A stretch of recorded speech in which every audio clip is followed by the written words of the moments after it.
Good afternoon, everyone. Welcome to the Employee Experience Insights stage for our Day 2 afternoon session. And I have to say, it's a delight to see so many people coming on to have a look at the exciting presentation that we have coming up now.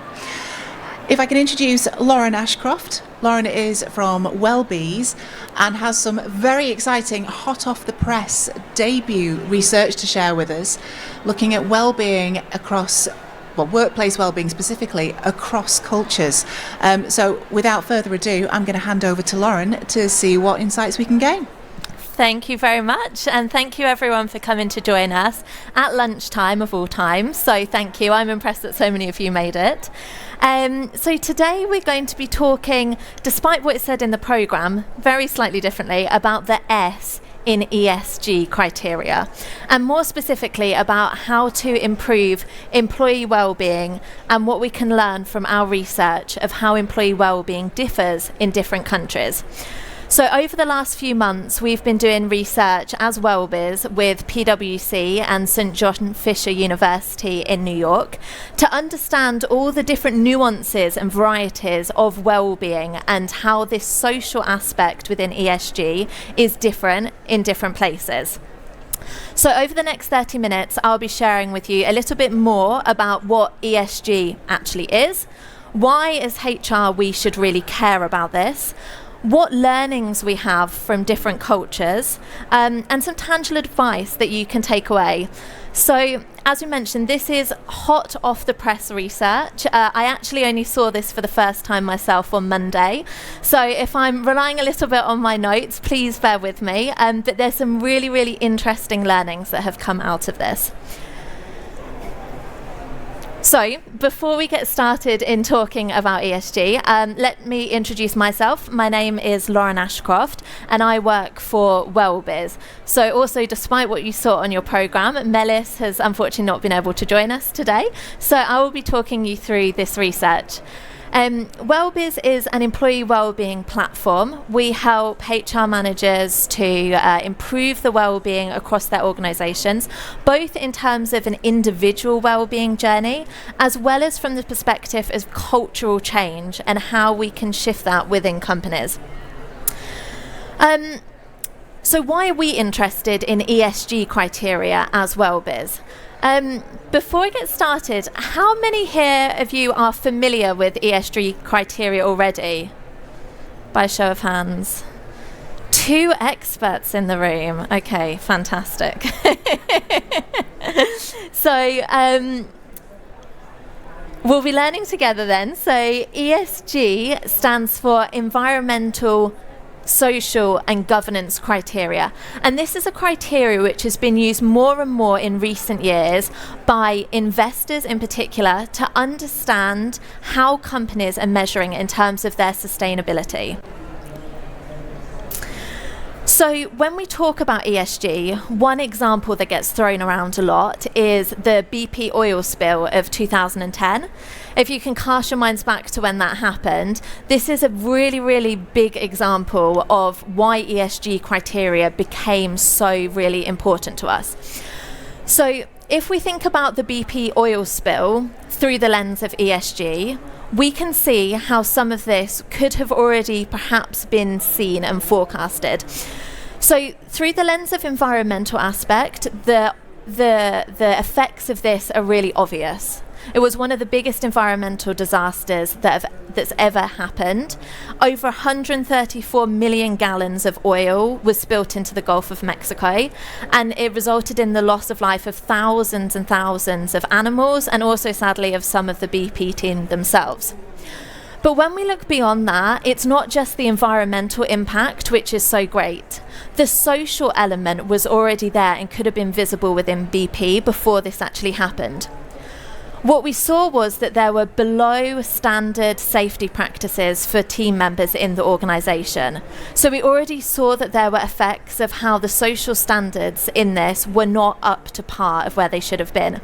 And same in terms of governance. So there were real lapses of oversight and accountability in the way that BP were operating. And ultimately this resulted in a $4.5 billion fine. So this is one reason why ESG criteria has become a bigger topic. And we've seen that over the last 5 years in particular, there's been a huge rise in ESG reporting. Consumers are now demanding higher standards in terms of how their goods are made, and employees are demanding higher standards from organisations in the way that they are treated.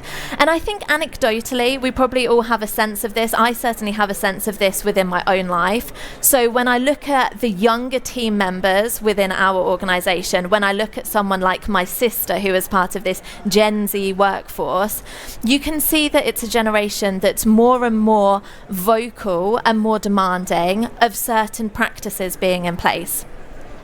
It's not just consumers and employees, though, that are interested in this. Regulators and policymakers are also really interested in this, and they know that they need the corporate sector to help them out in terms of tackling issues like pollution, in terms of workplace diversity. And investors are, of course, making this a really big topic. If we look at somewhere like the US, now 1/4 of all assets under management are in ESG rated organizations. That's the equivalent of about 12 trillion US dollars. So this is an absolutely huge topic. And of course, if we're talking about investors are ultimately interested in financial performance. So how do these two things tie in? There's been over 2,000 academic reports done to date on the link between ESG ratings and financial performance of organisations, and over 70% of them have indicated a strong correlation between companies that have a high ESG rating and those that have really good financial performance. Obviously, this is a correlation. We can't draw any strong causality from that, but we can see that there is a very strong trend between those two things. And I think when we consider that other research has shown us that about 20%, that consumers say on average they'd be willing to spend 20% more on goods that are made in a sustainable way and in line with ESG criteria, it makes sense to me that these companies would be thriving more. The other part of financial performance is the cost of capital. So for companies that are performing well in terms of their ESG criteria, they have on average about 10% lower cost of capital because their license to operate is much lower, and that we see that there is this strong correlation with having a strong ESG proposition and having these lower running costs. So for example, if we think to the BP example that we mentioned a minute ago, the loss of money for the company extended far beyond just the fines they had to pay, but also in the loss of consumer trust, the loss of trust from their employees. So the risk to companies that aren't considering ESG is really huge. So we are a well-being company. We are ultimately interested in the S part of ESG. So traditionally, when we're talking about ESG criteria, there's been a lot of conversation around the E and the G part of this. But over the last few years, and particularly since the pandemic, we've seen that the social part of this has become the part that is getting the most attention and most interest. So when we talk about the social element of ESG, there's two different parts to this. The first is the relationship that companies have with external stakeholders. So if we think about a company like Starbucks, for example, we're asking ourselves questions like, how does Starbucks source their coffee? What conditions are those people working in where we get this coffee? Is it safe for them? Are they being paid fairly? Internally, we're asking similar questions about our own teams. And some of the common themes that we see here are around diversity and inclusion, around a sense of community focus from organisations, around a sense of social justice, corporate ethics, and seeing that companies are fighting against racial, gender, and sexual discrimination. So, this is the research that we've been doing. Over the last few months, PwC, Wellbiz and St John Fisher University has researched over 500 people across 4 different countries to understand more about how these companies are dealing with the social aspect of their organisations. I'm going to share with you some of this data now. There is a lot to unpick with this data, and we're still working our way through this and drawing conclusions on it. But I will say now, for anyone that's interested in deep diving into this data a little bit more, our scientist in residence has offered up her time to any of you who wants to have a conversation to look into this in a little bit more depth. So, this is what we looked at. We asked people in organisations about these aspects of their work. We asked them about their sense of vitality. By vitality, we mean this was our overall well-being benchmark, essentially. Here we're looking at things like, how energised do you feel going into your day?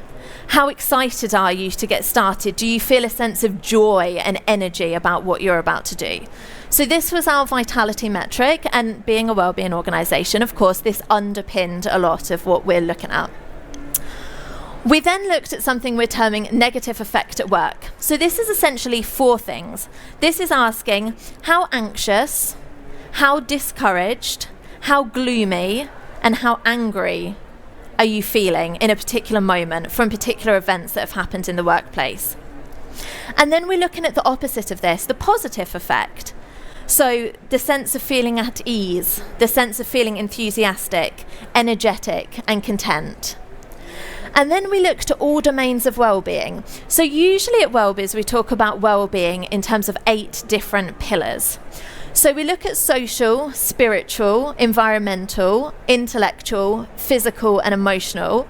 And usually in addition to this, we also take into account financial well-being and occupational well-being. So those are the 8 pillars that underpin everything that we do here at Wellbiz.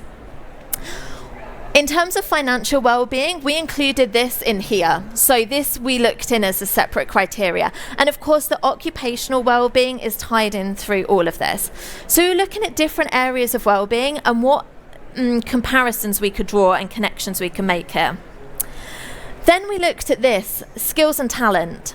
So by this, we mean how much are organisations providing employees with the skills and training that they need in order to flourish in the workplace? Are employees being provided with extra courses? Are they being nurtured in a way that they need for their own professional development?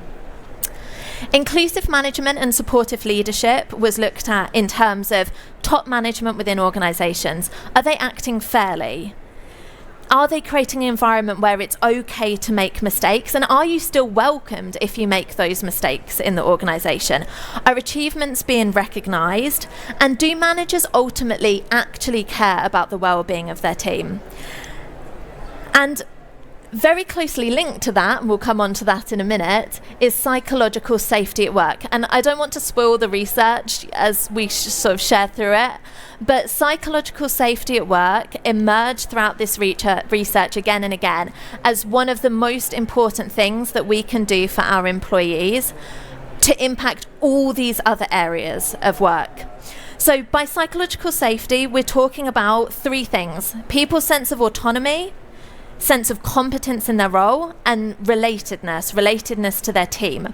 We're going to deep dive a little bit more in psychological safety in a few minutes. The other metric that we looked at was people's overall satisfaction and engagement in the workplace. So how aligned do you feel to your company's mission? Do you feel like your job is important, that what you do each day has an impact? And do you feel like you're fairly paid for what you're doing in the workplace? So, we looked at this cross-culturally. We took data from the US, from Dubai, and from Turkey, and we compared it with the data that we saw in the UK. So, this is what our scientists put together. A very overwhelming slide here. If anyone wants to dive into this, it is actually really interesting. When I saw this on Monday, I did have a slight heart attack at presenting about this. This is really interesting because what we see here, anywhere we have these 3 stars, means that we saw a very, very strong correlation. And don't worry about trying to read this. I'm going to show you the most interesting findings from it in a minute. But just to say that we can see that there are so many parts of this that have very, very strong correlations. Anything with 2 stars still has a good correlation. 1 star means that there's a little bit of a correlation, and no star means that we saw no correlation whatsoever. So like I said, if you want to see this in more detail, because it is worth a little bit of time actually diving into it, is more interesting than it looks, let us know and we can send you a copy of this afterwards. But let me share with you some of the more interesting things that we saw from this. So firstly, from our cross-cultural research, we saw some very good uplifting news, which was that we saw that there was a correlation between age and well-being in a positive way. So we saw that as people got older, their well-being improved, which was really, really great to see. We saw that they got socially and physically reported better social and physical well-being, and on average, there were fewer mental health days taken by older team members. We also observed and saw that women and non-binary people reported lower vitality and took more sick days on average. And this is really interesting because whenever we're talking about well-being internally at WellBiz, we're always tying this conversation in with diversity and inclusion. We can't really have one conversation without the other. And so it's really, really important that we're thinking about ways that makes the environment for everyone equally inclusive, and trying to address this balance. And there's lots of reasons that we think on, why this might be the case. Women perhaps taking a more primary caregiver role, but we notice this correlation cross-culturally. The biggest correlation we saw across all of the cross-cultural data was that there is a very, very strong correlation between psychological safety and satisfaction and engagement. So this means that people that have this feeling of psychological safety scored incredibly highly in terms of satisfaction and engagement, and actually across the board in all other areas. It really emerged as the number one thing that we can be doing for our teams, even when we're not seeing the same level of support in terms of skills training, in terms of inclusive and supportive management. Psychological safety is the biggest thing that we saw that team members really, really needed. Social well-being emerged as being the real secret hero of this research.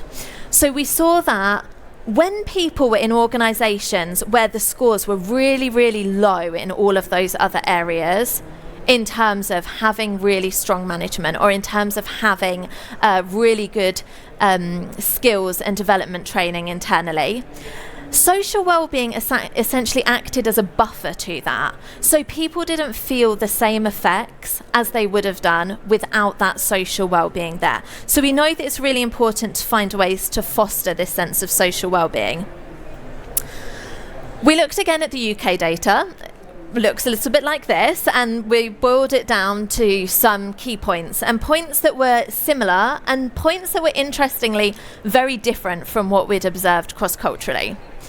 So, as I mentioned, number one, psychological safety across the board was one of the most important things that came out of this research, and we're going to talk specifically about psychological safety just before the end. We saw that overall satisfaction engagement in a job is a predictor of the number of mental health days that a person takes.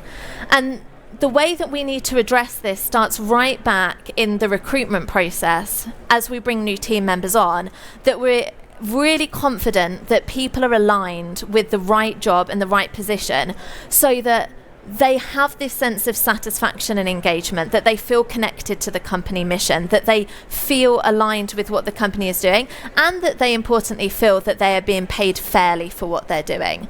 So that's a really strong predictor of mental health days. And perhaps goes without saying, but I wanted to put this in here just to really hit home this point.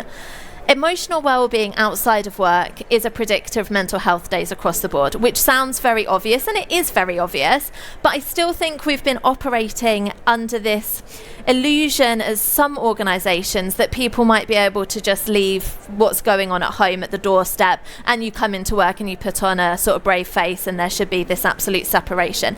And it's a lie, and I don't think that organisations are feeling that way as much as they did 5 or 10 years ago. I think we're waking up more and more to this fact. But I wanted to just drive it home in there. So, as I mentioned, as age increases, we saw better well-being, which is fantastic. A little bit of hope for all of us there. In the UK, we observe that environmental well-being decreases as age goes on. So this is just something for us to be mindful of and think about in terms of our teams and how we can support them more with their environmental well-being. So we speculate as a team that this could be because of a reduction in desire to do things perhaps at home, in the garden, to take care of our physical environment as much. So it's something that we can be mindful of how we can support employees as organisations. And cross-culturally, we saw that there was an increase in a decrease in intellectual well-being. So, quite interesting. Something which, I'll be honest, really shocked me, and I almost wasn't sure whether or not to report on it here because I actually am so surprised by this. While we saw cross-culturally that there is a trend for women and members of the LGBTQ plus community to have lower vitality, we did not see the same trend in the UK data.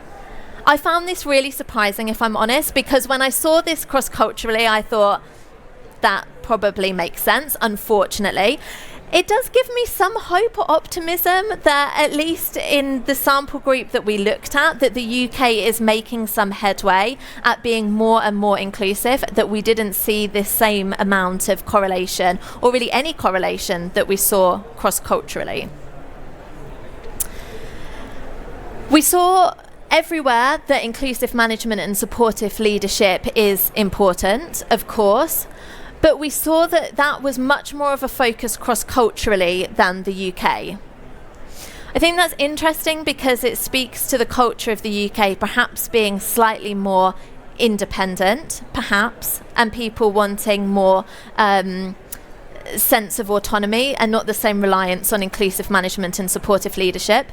But like I said earlier, this data is all very fresh for us, and so it would be very interesting to hear any of your insights or thoughts or analysis on this data with us as we're unpicking it. And then we talked a lot about this sense of negative effect at work. So by that we mean how anxious, how discouraged, how gloomy and how angry people feel at particular moments or trigger events in their day.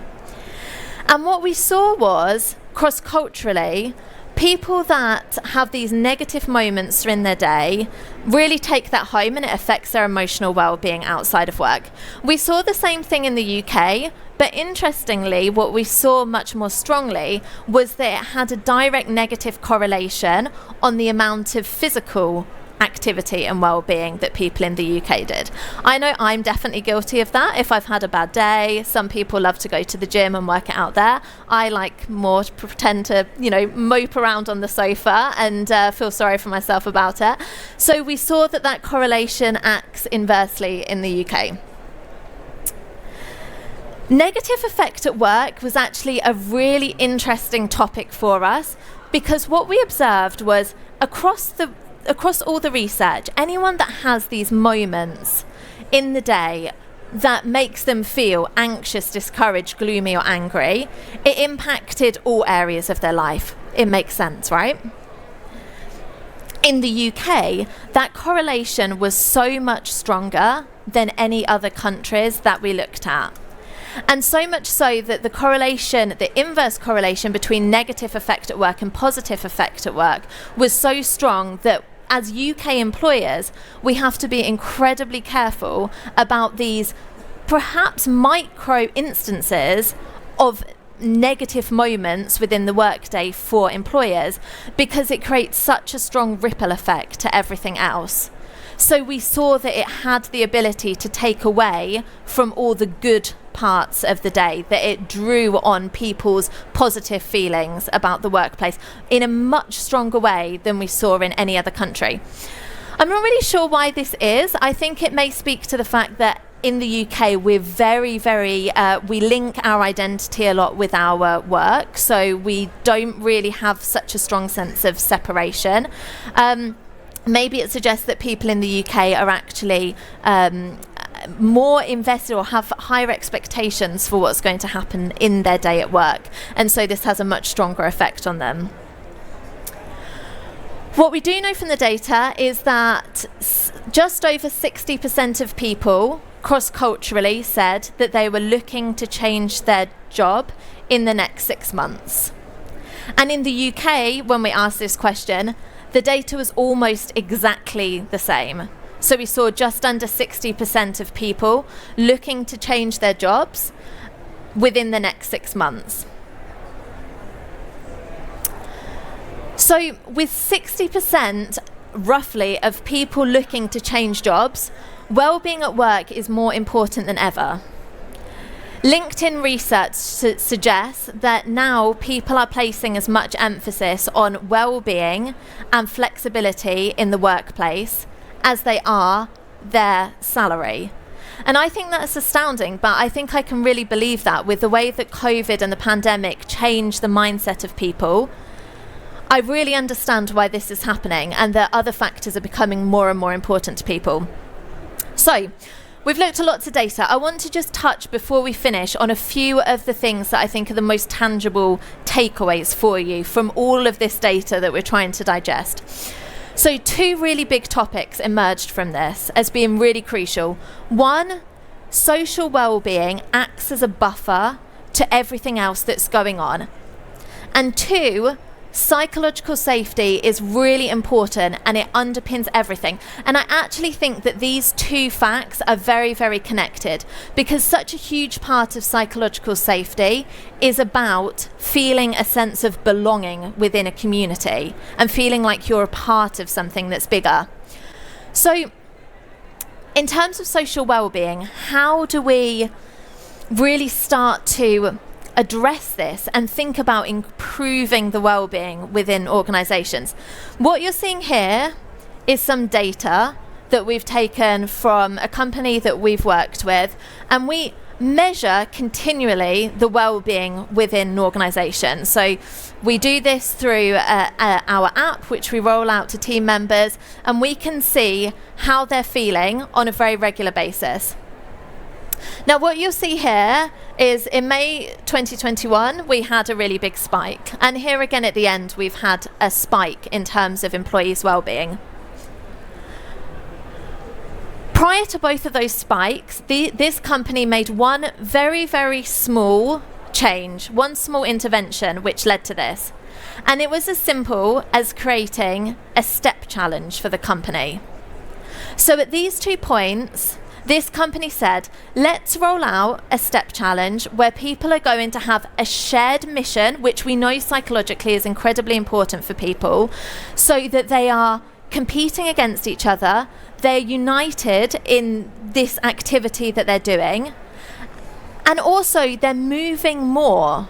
And we also see so much research around the correlation between physical activity and the number of steps that a person takes and how well they feel overall. So I think this is really interesting, because I think as organisations we're often trying to reinvent the wheel, we're trying to think about new ways that we can do things, bringing in expensive solutions. This is something that you can really do very simplistically within all of your organisations for free. To bring in something like this. I've known of companies that get an Excel spreadsheet and they're updating it every day and it doesn't cost them a penny to do it, and it still gives a sense of community and well-being within a company. The second thing and the last thing that I'm going to talk about is psychological safety. So these are the 3 most important parts that all of us have in terms of our psychological needs. We all need to feel a sense of competency in our roles. We need to feel a sense of autonomy. And we need to have a sense of relatedness, a connectivity, of being part of something bigger than ourselves. And again, for anyone who wants to look at this in more depth, please let me know. This is not quite as overwhelming as the other data. This is really, really interesting to see how anything in green has a positive correlation and anything in yellow has a negative correlation. And we can see here all the things as organisations that we need to be incredibly mindful of doing and also not doing. So in terms of ensuring that people are feeling very competent in their role, it's really important that we're giving them regular training, we're giving them recognition privately, but ideally publicly, to celebrate their achievements within the team. And that we're giving them the space to test theories without fear of judgment, so that they have a sense that they are competent in what they are doing. And we can see here some of the things that have a really big effect, a negative effect on competence. One of them being role ambiguity and conflict. And this is what I was saying earlier about going right back to the beginning of the recruitment process. It's really, really important that we're thinking about getting the right people for the right jobs where they feel that there's clarity and they understand exactly what they're doing. And as HR, we have very, very clear parameters for what's in a job role. And there's lots of things here that you'd expect to see. So having an excessive workload, a work-life conflict, these all take a negative impact on someone's sense of competence. In terms of autonomy, this is why it's so important that as organisations we're giving people the chance, wherever we possibly can, to have some flexibility and to create their own schedules and to feel that they are in charge of their own workloads. And it can be challenging sometimes to do this because there are different parameters within each organisation, but wherever there's an opportunity to foster that sense of autonomy, we should be doing that, because it's at the base of all of our psychological needs to get this sense of psychological safety. And then a sense of relatedness. This goes back to what we were saying a minute ago regarding social well-being. So it's absolutely critical that people are able to speak up in a group. There's no fear of humiliation, no fear of being pushed out of the group, that people are able to speak their mind, and again, that they have common goals. There's so much research around how important it is for people to have common goals and the way that that bonds people with each other, to have this shared sense of drive and where they need to go. Psychological safety, of course, can't be present without great management. So inclusive management and supportive leadership will often determine the level of psychological safety of a team.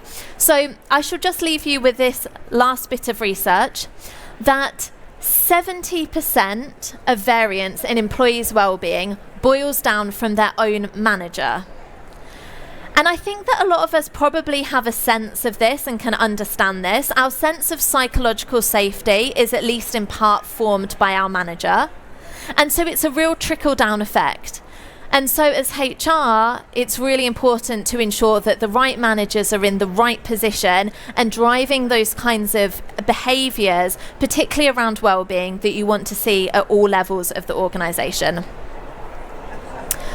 So that's been me for today. Thank you so much for listening. If you want to find out a little bit more, if you want to see a copy of our report, come and speak to us. We're on the WellBiz stand over there and be happy to talk to you. Thank you. Thank you very much indeed, Lauren. And we've stolen an extra couple of minutes there, but I think you'll all agree that was really interesting and insightful stuff. It's a lot of food for thought for us all to take away. Now, given that Lauren has had precisely 3 days exposure to this data, it would be unfair to ask you to pepper her with questions right now. But as she said, if you'd like to express your interest by contacting the guys at the Wellbiz stand, Please do. then you'd be able to actually contact the scientists who've been involved in the research as well, which I think is a fantastic offer. So thank you very much indeed again. Thank you very much, everyone. Thanks for your time and attention, folks. Hope to see you at later sessions. If not, have a great rest of conference. Thank you.